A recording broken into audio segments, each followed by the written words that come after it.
Hello students, आज हम करेंगे stereochemical aspects of the nucleophilic substitution reaction. It is a very important topic. इससे पहले के लेक्चर में हमने किया था न्यूक्लियोफिलिक सब्स्टिट्यूशन रिएक्शन का मैकेनिज्म, जिसमें कि SN1 रिएक्शन करी थी हमने और SN2 रिएक्शंस करी थी और उनके बीच में डिफरेंस भी किया था। तो अगर आपको उसमें कोई डाउट है तो आप वो मेरी प्रीवियस लेक्चर्स की वीडियोस में जाकर देख सकते हो। और आज हम करेंगे stereochemical aspects of the nucleophilic substitution reaction. और ये टॉपिक हमारा बहुत ही ज्यादा इंपॉर्टेंट है, क्योंकि ये टॉपिक थोड़ा सा कंफ्यूजिंग है और इसमें बहुत सारी चीजें हैं, बहुत सारे टर्म्स आएंगी और उन टर्म्स को आप अच्छे से अगर समझ लोगे तो आपके लिए इजी हो जाएगा। अगर आपकी कोई भी एक टर्म मिस हो गई तो आपको ये अच्छे से क्लियर नहीं होगा। तो आइए करते हैं आज का टॉपिक स्टार्ट। तो आज के टॉपिक में स्टीरियोकेमिकल एस्पेक्ट्स करेंगे हम न्यूक्लियोफिलिक सब्स्टिट्यूशन रिएक्शन का। जैसे कि मैंने आपको पहले भी बताया था, जब हमने SN1 और SN2 का किया था मैकेनिज्म, तो हमने बताया था कि जो हमारा प्रोडक्ट फॉर्म होता है फ्रॉम द रिएक्टेंट, तो दोनों में एक में हमारा सेम कॉन्फ़िगरेशन होती है और एक की हमारी इन्वर्टेड कॉन्फ़िगरेशन होती है, यानी कि ऑपोजिट कॉन्फ़िगरेशन होती है। तो वो कॉन्फ़िगरेशन कैसे होती है, वो हमने कैसे पता किया, वो सब हम आज इस स्टीरियोकेमिकल एस्पेक्ट्स में करने वाले हैं। तो स्टीरियोकेमिकल का मतलब ये होता है कि जो भी कार्बन के साथ हमारे ग्रुप या एटम अटैच्ड हैं, वो हमारे कैसे कैसे अरेंज हो रहे हैं और स्टीरियोकेमिकली वो क्या क्या प्रॉपर्टीज शो कर रहे हैं, वो सारा चीज हम स्टीरियोकेमिकल की स्टडीज में पढ़ते हैं और इसकी स्टडीज को हम स्टीरियोकेमिस्ट्री बोलते हैं। तो आज इसमें हम बहुत सारे टर्म्स पढ़ेंगे। इसमें जो टर्म्स हमने पढ़नी है वो है ऑप्टिकल आइसोमेरिज्म्स। ऑप्टिकल आइसोमेरिज्म्स क्या होता है, ऑप्टिकली एक्टिव कंपाउंड्स क्या होते हैं, कायरलिटी क्या होती है। कायरलिटी में आप कायरलिटी भी पढ़ोगे और एकायरलिटी भी पढ़ोगे, यानी कि सिमेट्रिक कार्बन भी पढ़ेंगे हम और एसिमेट्रिक कार्बन के बारे में भी पढ़ेंगे।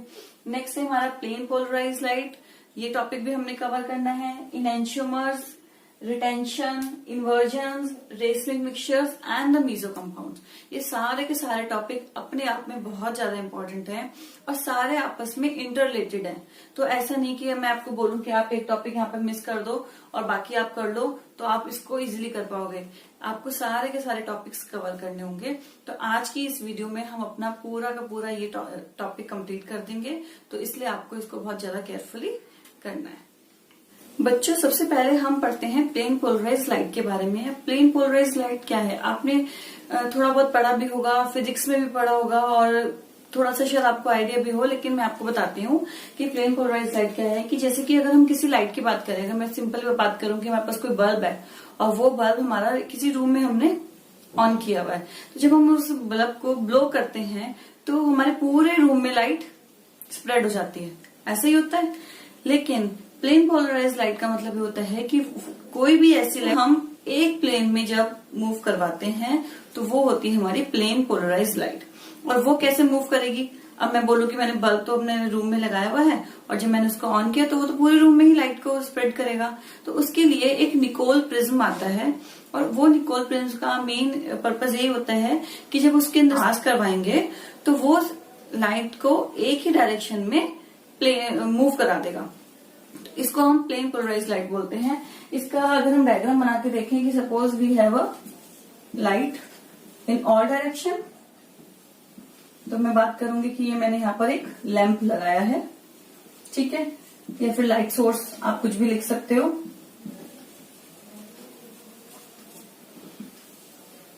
तो लाइट हमारी इस डायरेक्शन में भी जा रही है, इधर भी जा रही है, इधर भी जा रही है, सब डायरेक्शंस में मूव कर रही है।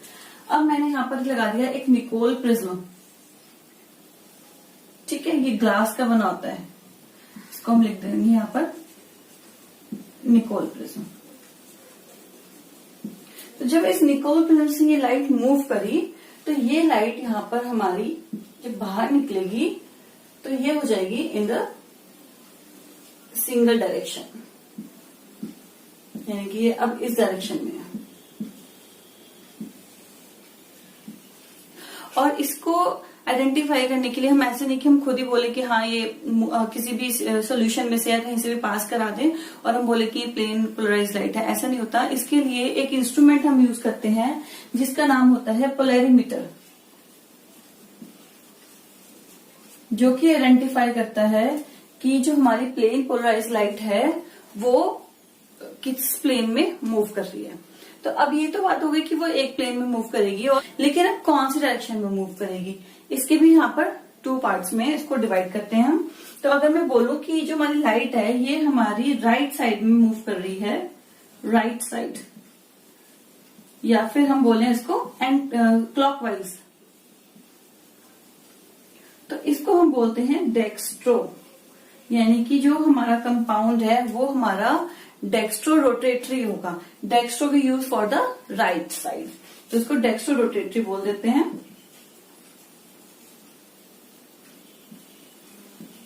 और इसको डिनोट करते हैं हम पॉजिटिव साइन से। एक हमारा होता है कि अगर ये लेफ्ट साइड में रोटेट करे, जरूरी थोड़ी कि राइट साइड में रोटेट करेगी, ये लेफ्ट साइड में भी रोटेट कर सकती है। अगर ये लेफ्ट साइड में रोटेट करती है, यानी कि मैं बोलूं कि ये एंटी क्लॉकवाइज रोटेट करेगी, तो हम इसको बोलते हैं लीवो रोटेटरी, लीवो। ठीक है, आप इसको ऐसे भी लर्न कर सकते हो, एल इज फॉर लेफ्ट और डी को हम राइट से फिर याद कर लेंगे। एंड यहाँ पर हम इसका जो साइन होगा हमेशा माइनस होगा, क्योंकि एंटी क्लॉकवाइज मूव कर रहा है तो माइनस कंसीडर करते हैं, अगर क्लॉकवाइज मूव कर रहा है तो हम उसको पॉजिटिव से डिनोट करते हैं। तो यहाँ तक तो भी आपको क्लियर हो गया कि प्लेन पोलराइज्ड लाइट क्या होती है, हमारा डेक्स्ट्रो रोटेटरी क्या होता है, हमारा लीवो रोटेटरी क्या होता है, ये सब क्लियर है। अब नेक्स्ट पार्ट आता है इसका ऑप्टिकल एक्टिविटी का। स्टूडेंट्स, ऑप्टिकली एक्टिविटी में हमें बहुत सारी टर्म्स पढ़नी है, जैसे कि मैंने आपको प्लेन पोलराइज्ड लाइट तो करा दिया है। अब क्या है कि वो सब्सटेंसेस, क्योंकि हम ऑब्वियस बात है ऑर्गेनिक कंपाउंड्स की बात कर रहे हैं, तो हम ऑर्गेनिक कंपाउंड्स के बारे में ही बात करेंगे यहाँ पर भी। तो यहाँ पे मैंने डेफिनेशन लिखी है ऑप्टिकल एक्टिविटी की, 2 सब्सटेंसेज विच कैन रोटेट, यानी कि वो सब्सटेंसेज जो रोटेट कर सकते हैं। जरूरी नहीं कि सारे के सारे ऑर्गेनिक कंपाउंड्स हमारे रोटेट करेंगे, कुछ होते हैं जो रोटेट करते हैं, कुछ होते हैं जो रोटेट नहीं करते हैं। अब वो हम कैसे आइडेंटिफाई करेंगे, वो हम अभी आगे करेंगे। तो इसमें बस आपने पहले ऑप्टिकल एक्टिविटी के बारे में समझना है। तो वो सब्सटेंसेज, यानी कि यहाँ पर हम ऑर्गेनिक कंपाउंड्स भी लिख सकते हैं कि वो ऑर्गेनिक कंपाउंड्स जो रोटेट कर सकते हैं किसको, the plane of polarized light को, तो उसको हम बोलते हैं ऑप्टिकली एक्टिव सब्सटेंसेज। और the property of a substances, यानी कि वो प्रॉपर्टी उन सब्सटेंसेस की जो कि टू हेल्प करे to rotate the plane of the polarized light, is called the optical activity. तो यहां तक तो क्लियर है, ऑप्टिकली सब्सटेंसेस आपको पता चल गई। अब वो हमें पता कैसे चलेगा, तो उसको पता करने के लिए हम, अगर मैं बोलूं, मैंने आपको पहले बताया कि हम मैनुअली नहीं कर सकते हैं, उसको पता करने के लिए वी हैव अ पोलैरिमीटर। तो पोलैरिमीटर हमारा हेल्प करता है और वो हमें बताता है कि कैसे लाइट जो है वो हमारी रोटेट हो रही है इन द राइट डायरेक्शन और इन द लेफ्ट डायरेक्शन। तो उसका यहाँ पर मैंने एक छोटा सा डायग्रामेटिक रिप्रेजेंटेशन किया है, वो मैं आपको एक्सप्लेन करती हूँ। कि सबसे पहले हमारे पास एक लाइट है, दिस इज अ लाइट जो कि हमने लिया है, सिंपल लाइट जो कि सब डायरेक्शन में मूव कर रही है। तो जब ये लाइट हमारी मूव करेगी टुवर्ड्स द निकोल प्रिज्म, तो ये लाइट अभी यहाँ पे सारे डायरेक्शन में थी, तो निकोल प्रिज्म ने क्या किया, तो इस लाइट को प्लेन पोलराइज्ड लाइट कर दिया। तो यहाँ पर मैंने लिखा है अनपोलराइज्ड लाइट और this is the plane polarised light. मैंने इसको यहाँ पे शॉर्ट में लिखा है पीपीएल, लेकिन आपने अगर एग्जाम में आना है तो आपने पूरा फुल फॉर्म लिखना है, आप वहां पे पीपीएल मत लिख कर आना। तो हम लिखेंगे यहाँ पर plane polarised light. Nicol prism का काम खत्म, उसने लाइट को एक प्लेन में पोलराइज कर दिया। नाउ अब हमने जिस सब्सटेंस को देखना है कि कौन सा सब्सटेंस है कि हमारी लाइट को रोटेट कर सकता है, वो सब्सटेंस हम, एक ट्यूब होती है हमारे उस इंस्ट्रूमेंट के अंदर, उस ट्यूब के अंदर हम अपना वो सैंपल डाल देते हैं इन द लिक्विड फॉर्म। तो अब मैंने यहाँ पर वो अपना सैंपल डाल दिया है। अब सैंपल एंटर हो गया, उसके बाद से अब ये लाइट तो आगे मूव कर ही रही है, क्योंकि अब लाइट तो हम कहीं भी जाएंगे तो जितनी उसकी मैक्सिमम डायरेक्शन है वहां तक तो वो मूव करती है। तो अब ये और आगे मूव करी, तो इस सोल्यूशन से वो पास हुई फर्दर। जब इस सोल्यूशन से आगे पास हुई तो यहाँ पर वो रोटेट हो गई। इनिशियली देखो ऐसे स्ट्रेट लाइन थी, लेकिन अब ये रोटेट हुई है लाइक दिस, जो मैंने डॉटेड लाइन से शो किया है। तो हम जितनी डायरेक्शन में यहाँ पर रोटेट होती है, अगर तो एक हमारा एंगल बनेगा इसके बीच में, क्योंकि स्ट्रेट लाइन तो हमारी परपेंडिकुलर है और इसके ऐसे राइट साइड में ये रोटेट हो रही है। तो इसके बीच का जो ये एंगल है इसको हम डोनेट करते हैं बाय द अल्फा। और जितना एंगल रोटेट करती है वो भी हम मेंशन करते हैं, और जिस डायरेक्शन में करती है। अब ये क्लॉकवाइज डायरेक्शन में कर रही है, अभी देखो आप राइट साइड में कर रही है, तो ऐसे क्लॉक हमारी ऐसे मूव करती है, तो यानी कि यहाँ पर जो हमारा सैंपल होगा वो डेक्स्ट्रो रोटेटरी होगा, यानी कि उसने राइट साइड में रोटेट कर दिया है। तो हम उसके लिए साइन कौन सा लिखेंगे? प्लस। तो ये एंगल ऑफ रोटेशन है, this is the angle of rotation. तो कभी कभी पूछते हैं क्वेश्चन में what is the angle of rotation, आपका 1 मार्क्स में बहुत शॉर्ट नोट में आता है। तो आपने बताना है कि जो प्लेन पोलराइज लाइट को रोटेट कर देता है इनटू द राइट साइड और इनटू द लेफ्ट साइड, तो उनके बीच में जो एंगल बनता है उस एंगल को हम एंगल ऑफ रोटेशन बोलते हैं। तो अब यहाँ पर हमारा अगेन फिर एक एनालाइजर लगा होता है, ये भी एक प्रिज्म है, और इसका ये काम होता है कि ये हमारी जो अब रोटेट तो हो गया, लेकिन वो हमें एनालाइज कैसे होगा? तो उसको एनालाइज करने के लिए हमें कोई ऐसी चीज चाहिए ना जिसको हम फिजिकली देख सके, अपनी आई से देख सके। तो वो एनालाइजर इसको मूव कर देता है लाइट को, कि जितना उसने वहां पर मूव किए। जैसे कि आजकल हम बहुत सारे जितने भी इंस्ट्रूमेंट्स हैं या जितनी भी टेक्निक्स हैं उसमें कंप्यूटर्स के साथ अटैच कर देते हैं, तो वहां पे डायरेक्ट वैल्यूज आ जाती हैं कि यहाँ पे 20 डिग्री मूव हुआ है, 30 डिग्री मूव हुआ है, या 25.6। तो एक्यूरेसी भी उतनी ही होती है। तो जितना अच्छा हमारा पोलैरिमीटर होगा उतनी ही ज्यादा उसकी एक्यूरेसी होगी। तो ये यहाँ पर इसको एनालाइज कर देगा और हमें बताएगा कि कितना ज्यादा हमारी रोटेशन हुई है। वो हम यहाँ पर आई से भी देख सकते हैं। तो ये तो हमारा डायग्रामेटिक रिप्रेजेंटेशन है। अब ऑप्टिकल एक्टिविटी आपको समझ में आ गई है। Optical isomers are the 2 compounds, यानी कि 2 ऐसे कंपाउंड्स जो कि which contain same number of kinds of atom. तो यानी कि अगर हम 2 कोई ऐसे कंपाउंड्स की बात करें जिनका मॉलिक्यूलर फॉर्मूला सेम है, नंबर ऑफ एटम्स भी सेम है, और लेकिन उनकी स्पेशियल अरेंजमेंट डिफरेंट है, लेकिन नंबर ऑफ बॉन्ड्स और जो नंबर ऑफ एटम्स हैं वो हमारे सेम रहेंगे, उन कंपाउंड्स को भी हम ऑप्टिकल आइसोमर्स बोलते हैं। तो यहाँ पर यही डेफिनेशन है कि optical isomers are the 2 compounds which contain the same number of kind of atoms and bonds but different spatial arrangement which have the superimposable mirror images। Superimposable mirror image का मतलब क्या है कि एक तो हमारी होती है कि जो हमारी सुपर इम्पोज हो जाती है, और एक होती है कि नॉन सुपर इम्पोजेबल होती है।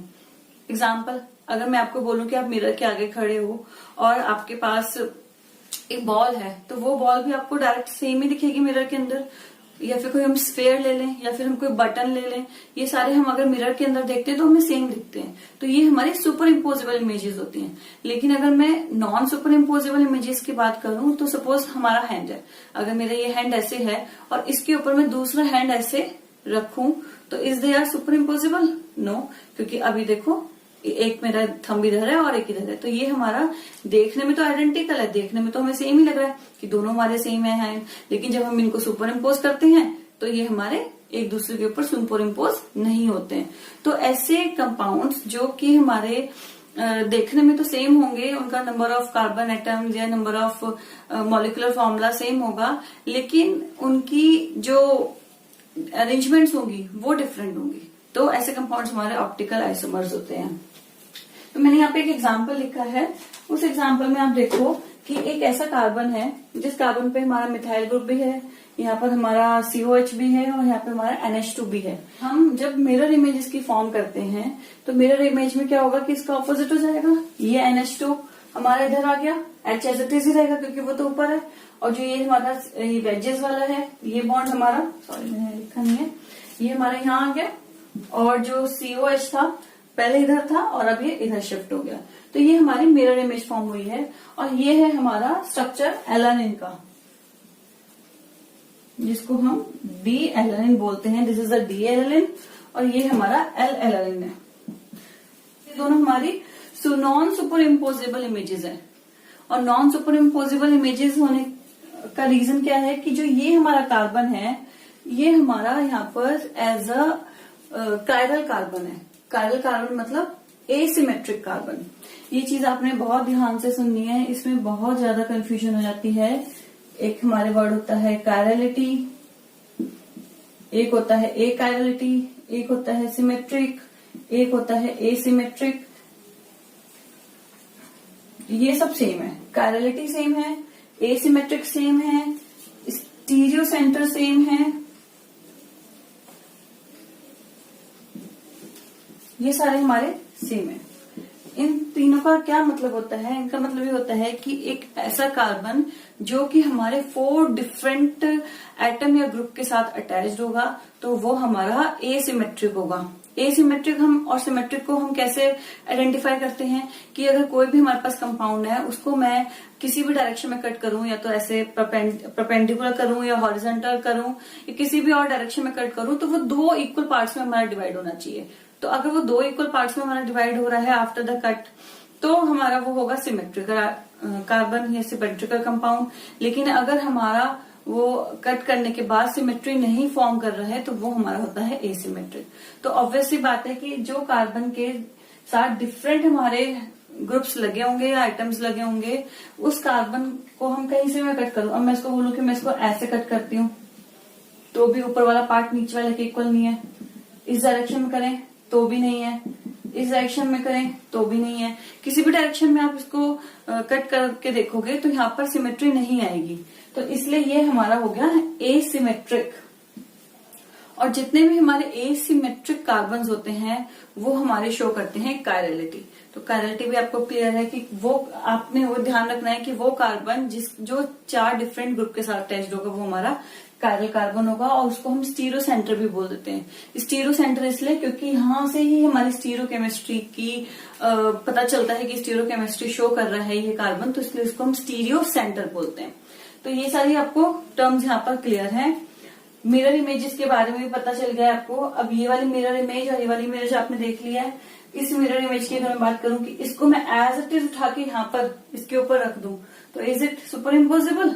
नहीं, क्योंकि इधर तो हमारा NH2 है और इसको अगर मैं यहाँ पर ऐसे रखूंगी तो हमारा तो NH2 इधर आ जाएगा और COH इधर आएगा, तो हमारा नॉन सुपर इम्पोसिबल इमेजेस बनेंगे। तो जितने भी हमारे कायरल कार्बन होते हैं या कायरल कंपाउंड होते हैं या वो कंपाउंड जो कायरलिटी शो करते हैं, एसिमेट्रिक होते हैं, वो हमारे सारे नॉन सुपर इम्पोजिबल इमेजेस बनाते हैं। तो आपको इसको बिल्कुल ध्यान से करना है कि कौन सा कायरलिटी शो करेगा कार्बन, एसिमेट्रिक कार्बन क्या होता है और स्टीरियो सेंटर क्या होता है। किसी भी फॉर्म में वो ये क्वेश्चन को पूछ लेते हैं। बच्चों नेक्स्ट पार्ट आता है हमारा मॉलिक्यूलर एसिमेट्रिक का, कायरलिटी का और इनएंशियोमर्स की। इनएंशियोमर्स ये सब हमारे टर्म्स क्या क्या हैं। जैसे कि मैंने आपको बताया है कि वो कार्बन जो हमारा डिफरेंट ग्रुप से एटम्स के साथ अटैच्ड होगा, वो कार्बन होगा हमारा कायरल और शो करेगा मॉलिक्यूलर एसिमेट्री। तो ये तो हमारी दोनों चीजें इंटररिलेटेड हैं। तो इसके लिए जो हमारी एक स्टडी आई थी, उसके लिए एक साइंटिस्ट सबसे पहले थे जिनका नाम था लुईस पास्चर। आपने बहुत ज्यादा नाम सुना होगा इन साइंटिस्ट का।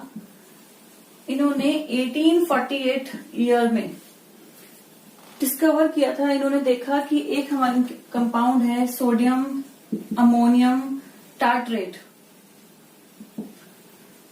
और जब इसके क्रिस्टल्स उन्होंने देखे तो इन्होंने देखा कि जो इसके क्रिस्टल्स हैं वो प्लेन पोलराइज लाइट को 2 डिफरेंट डायरेक्शंस में रोटेट कर देते हैं, और अगर इनकी इमेजेस को एक के ऊपर एक रखा जाए तो वो नॉन सुपर इम्पोजिबल इमेजेस भी बनाती हैं। तो इन सब के बारे में लुईस पास्चर ने स्टडी करी। लेकिन उसके बाद बहुत ज्यादा अच्छे से स्टीरियो केमिकल की स्टडी नहीं हो पाई, उसके बारे में बहुत अच्छे से नहीं क्लियर हो पाया कि रीजन क्या होगा। तो उसके लिए फिर एक और साइंटिस्ट थे जिनका नाम था वेंट हॉफ, ये भी आपने सुना है। इन्होंने 1874 यानी कि अराउंड इनको 25 ईयर्स से ज्यादा लग गए सिर्फ ये स्टडी करने के लिए कि एक्चुअल में स्टीरियोकेमिकल कंपाउंड्स क्या होते हैं। तो इन्होंने बताया कि जो हमारे स्टीरियोकेमिकल कंपाउंड्स होते हैं वो ऐसे कंपाउंड्स होते हैं जो कि कायरलिटी शो करते हैं या जो हमारी एसिमेट्री शो करते हैं। और वो एसिमेट्री कब आती है? जब हमारे कार्बन के ऊपर चारों के चारों जो वो एटम्स हैं या ग्रुप्स हैं वो हमारे डिफरेंट लगे हुए हों। तो ये हमारा फिर वेंट हॉफ ने डिस्कवर किया। तो उसके बाद से फिर डिफरेंट ऑर्गेनिक कंपाउंड जैसे जैसे सिंथेसाइज होते रहे, आइडेंटिफाई होते रहे, उनकी फिर ऑप्टिकल एक्टिविटी भी चेक करते गए कि is they are optical activity और दे आर नॉट।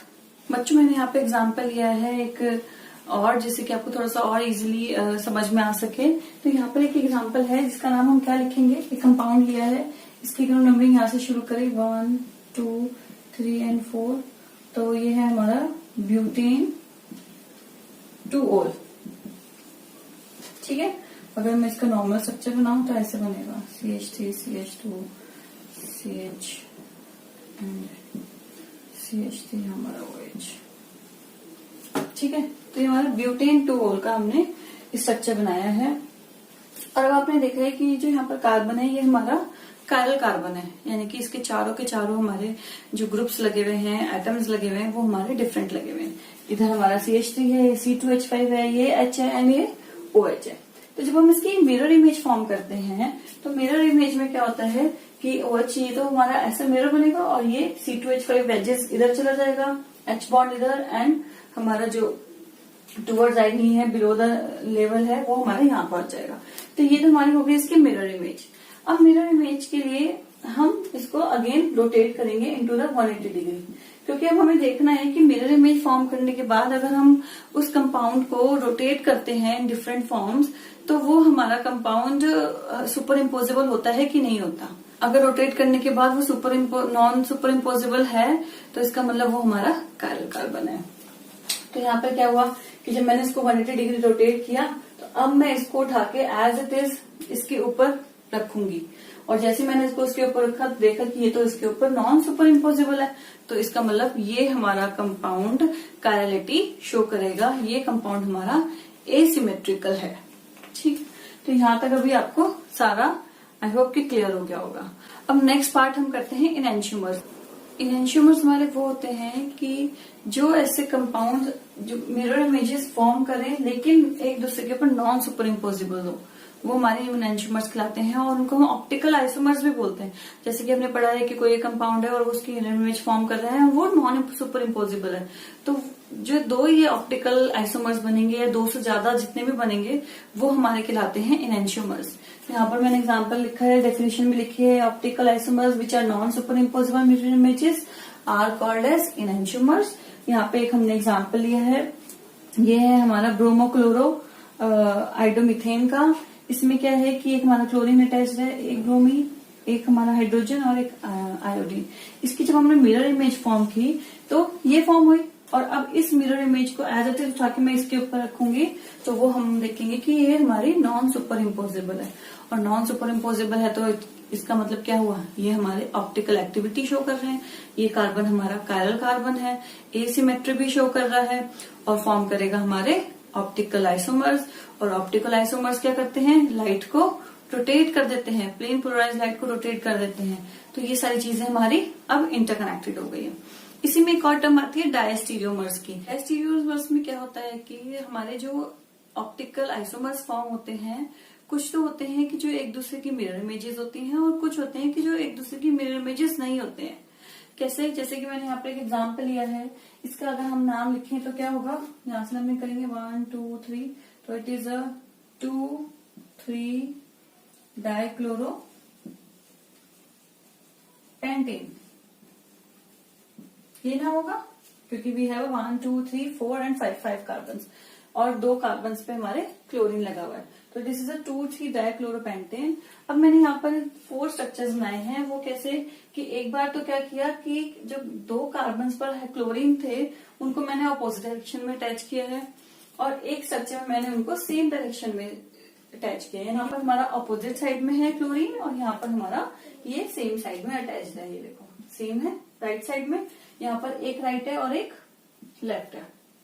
अब अगर इस कंपाउंड की मैं मिरर इमेज बनाऊं तो हमारी मिरर इमेज ये बनेगी, हमारी इमेज नॉन सुपर इम्पोजिबल है, क्योंकि इसको अगर उठा के मैं इसके ऊपर रखती हूँ तो ये हमारा एक दूसरे के ऊपर सुपर इम्पोज नहीं करेगा।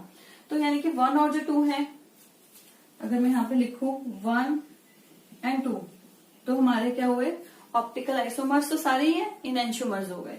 और 3 जो है जिसमें हमारे दोनों साइड सेम साइड क्लोरीन है, इसको की भी जो मिरर इमेज बनी, इसको भी अगर हम उठा के इसके ऊपर रखते हैं तो वो भी नॉन सुपर इम्पोजिबल है। तो हमारे 3rd and 4th 1 and 2 structure and 3 और 4th, तो हमारे फॉर्म करेंगे इनएंशियोमर्स। ठीक, लेकिन अब हम इनको चारों को कंपेयर करें। अब मैं बोलूं कि ये जो फर्स्ट स्ट्रक्चर है इसको मैं उठाकर इस स्ट्रक्चर के ऊपर रख दूं, 3rd वर्ग के ऊपर, क्योंकि सेकंड के साथ तो मिरर इमेज है। अब हम 3rd के साथ कंपेयर करते हैं, तो इसको अगर हम उठा के इसके ऊपर रख देते हैं तो ये नॉन सुपर इम्पोजेबल तो है ही, और मिरर इमेजेस भी नहीं है। तो ऐसे कंपाउंड जो कि नॉन सुपर इम्पोजिबल भी हो और मिरर इमेज भी नहीं हो, लेकिन वो ऑप्टिकल आइसोमर्स हो आपस में, तो ऐसे कंपाउंड्स को हम बोलते हैं डायस्टीरियोमर्स। नेक्स्ट पार्ट आता है हमारा रेसमिक मिक्सचर का। रेसमिक मिक्सचर्स हमारे वो कंपाउंड्स होते हैं जो कि equal amount of optical isomers या इक्वल अमाउंट ऑफ इनहेंशियोमर्स फॉर्म करते हैं। यानी कि अगर मैं बोलूं कि अगर हमारा सपोज मैंने डी एलेनिन और एल एलेनिन की बात की थी, तो 50% ही हमारा डी एलेनिन फॉर्म हो रहा है और 50% ही हमारा एल एलेनिन फॉर्म हो रहा है। तो दोनों हमारा सेम क्वांटिटी में फॉर्म हो रहे हैं, दोनों फॉर्म में फॉर्म हो रहे हैं, तो वो हमारा फॉर्म करते हैं रेसमिक मिक्सचर। तो उसको हम यूजुअली डिनोट करते हैं in the form of plus and minus. तो कोई भी अगर हम कंपाउंड की बात करें और वो ऑप्टिकल आइसोमर्स की अगर हम बात करें, तो हमारे पास 3 टाइप के आइसोमर्स होंगे, एक तो पॉजिटिव, एक नेगेटिव और एक ऐसा होगा जो पॉजिटिव और नेगेटिव दोनों होगा। तो इसमें क्या है कि वो रीजन क्या है कि मैंने आपको जो पहले डायग्राम बताया था उसमें बताया था कि यहाँ पर हम अपना सोल्यूशन रखते हैं, यानी कि यहाँ पे हमने वो कंपाउंड रखा है जिसका हमने देखना है कि वो रोटेट कहाँ पर कर रहा है प्लेन पोलराइज लाइट को। तो यहाँ पर सपोज लाइट आ रही है, निकोल प्रिज्म ने उसको प्लेन कर दिया है, सिंगल डायरेक्शन में रोटेट कर दिया है। अब इस सॉल्यूशंस में से जब लाइट पास होती है, तो इस सॉल्यूशन के अंदर हमारे जो रेसमिक मिक्सचर है वो दोनों हमने ऐड किए हैं इक्वल क्वांटिटी में। अगर मैं प्लस की बात करूं तो वो भी मैंने 50% डाला है, और अगर माइनस की बात करूं वो भी मैंने 50% डाला है। तो अब क्या होगा, इन दोनों की रोटेशन, ये तो इसको रोटेट करेगा into the right clockwise direction, ये रोटेट करेगा into the anti clockwise direction. तो दोनों की रोटेशन आपस में क्या हो जाएंगी, कैंसिल हो जाएंगी। तो यहाँ पर जितने भी हमारी फॉर्मेशन होगी वो 0 होगी। तो हमारा जो रेसमिक मिक्सचर होता है वो प्लस माइनस से हम डिनोट करते हैं, और इसका मतलब यही होता है कि जो हमारे एनहेंशियोमर्स हैं वो दोनों इक्वल क्वांटिटी में फॉर्म हो रहे हैं। नेक्स्ट पार्ट आता है हमारा रिटेंशन का। रिटेंशन का मतलब क्या है, जैसे कि मैंने आपको बताया था जब हमने SN1 और SN2 रिएक्शन का मैकेनिज्म किया था, तो उसमें क्या था कि जब हम SN2 की बात करते हैं तो वहां पर तो बैक साइड से अटैक होता है हमारे न्यूक्लियोफाइल का, तो हमारी कॉन्फिगरेशन इन्वर्टेड हो जाती है। लेकिन अगर हम SN1 की बात करते हैं जिसमें कि हमारा कार्बोकेटायन फॉर्म हुआ था, तो जिस डायरेक्शन से हमारा हेलोजन एटम निकला था उस साइड से ही हमारा न्यूक्लियोफाइल ने अटैक किया था। तो अब जब हमारा न्यूक्लियोफाइल सेम डायरेक्शन से जहां से निकल रहा है वहीं पर ही ऐड हो रहा है और सेम कॉन्फ़िगरेशन रहेगी, बाकी सारे आइटम्स की कॉन्फ़िगरेशन सेम है, अरेंजमेंट सेम है, तो ऐसे प्रोडक्ट को हम बोलते हैं रिटेंशन। यानी कि उसकी कॉन्फ़िगरेशन में कोई चेंज नहीं आया है, क्योंकि उसने सेम डायरेक्शन में ही एडिशन की है जहां से कि हमारी रिमूवल हुई थी। तो ये जो हमारा रिटेंशन प्रोडक्ट होता है ये हमारा फॉर्म होता है इन द SN1 रिएक्शंस के अंदर, जो कि हमने वहां पर पढ़ा है। इसके बाद नेक्स्ट आता है हमारा इन्वर्जन। इन्वर्जन में क्या होगा, इन्वर्जन में हमारा उल्टा हो जाता है, यानी कि जहां से कि हमारा, अगर मैं यहाँ की बात करूं इन्वर्जन की, कि इसमें अगर मैं इन्वर्जन बोलूं तो इसमें क्या होगा कि हमारा एक्स निकलेगा तो यहां से, क्योंकि सेम डायरेक्शन से निकल रहा है, लेकिन जब हमारा ये रिमूव हुआ तो ये हमारा पहुंच गया इधर, तो हमारा स्ट्रक्चर फॉर्म होगा दिस, यानी वो इसका ऑपोजिट फॉर्म होगा, इन्वर्टेड फॉर्म हो जाएगी, क्योंकि ये हमारा ब्रेक होगा फ्रॉम द बैक साइड से। तो ये हमारी SN2 मैकेनिज्म शो करता है। तो रिटेंशन जो हमारी होती है वो SN1 रिएक्शंस में होती है, और SN2 में हमारी हो जाती है इन्वर्जन, जैसे कि आपने वहां पे भी पढ़ा है कि बैक साइड से अटैक होता है। इसके बाद नेक्स्ट आता है हमारा मीजो कंपाउंड्स। मीजो कंपाउंड्स हमारे वो कंपाउंड्स होते हैं जो कि कैरलिटी तो शो करते हैं, यानी कि उस कार्बन के ऊपर 4 डिफरेंट ग्रुप्स लगे होंगे, लेकिन वो उसके बाद भी हमारे ऑप्टिकली इनएक्टिव होते हैं। तो ऐसे कंपाउंड्स जो कि हमारे कैरलिटी शो करने के बाद भी ऑप्टिकली इनएक्टिव हो, उन कंपाउंड्स को हम मीजो कंपाउंड्स बोलते हैं। इसकी डिटेल आपके सिलेबस में नहीं है, जो NCERT कर रहे हैं बच्चे, जो बोर्ड्स में हैं। तो ये तो रहा हमारा टोटल स्टीरो केमिकल एस्पेक्ट्स के बारे में, जिसमें कि आपने सारी चीजें याद रखनी है, सारी चीजें हमारे इंटर रिलेटेड हैं, ये सारा आपने इसमें अच्छे से पढ़ना है। इसकी प्रैक्टिस भी कर लेना आप लोग अपने घर पर। कोई प्रॉब्लम हो तो आप मुझसे कमेंट सेक्शन में पूछ भी सकते हो।